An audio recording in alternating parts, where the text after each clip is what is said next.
और power star बन चुका है प्रमोद प्रेमी। तो दोस्तों भोजपुरी भाई चैनल में आप लोग का स्वागत है। नमस्कार प्रणाम दोस्तों, मेरा नाम है चंदन। अगर आप लोग भोजपुरी से रिलेटेड वीडियो देखना चाहते हैं तो चैनल को सब्सक्राइब कर लीजिए और साथ में बेल घंटी दबाना ना भूलिएगा। तो दोस्तों चलते हैं खबर की ओर। हाँ दोस्तों, खेसारी लाल यादव को बता दिया है प्रमोद प्रेमी अपना औकात। तो दोस्तों आप लोग को हम इस वीडियो में पूरी जानकारी देने वाले हैं कि कितना किसका औकात है।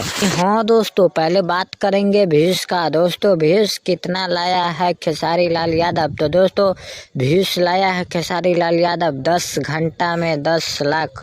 और वहीं पे बात करें प्रमोद प्रेमी का, तो दोस्तों वहीं पे प्रमोद प्रेमी लाया है 7 ही घंटा में 25 लाख व्यूज। तो दोस्तों हाँ दोस्तों, आप लोग सोच सकते हैं कि कौन है पावर स्टार और कौन है सुपर स्टार। तो दोस्तों सुपर स्टार है खेसारी लाल यादव और पावर स्टार बन चुका है प्रमोद प्रेमी। तो दोस्तों आप लोग को खबर की जानकारी मिल चुका होगा। तो दोस्तों वीडियो को यहीं पे एंड करते हैं। दोस्तों हमारे चैनल पे ऐसा खबर लेके आता रहता हूँ। फिर मिलते हैं नेक्स्ट वीडियो में, तब तक के लिए बाय बाय, जय हिंद, नमस्कार, प्रणाम दोस्तों।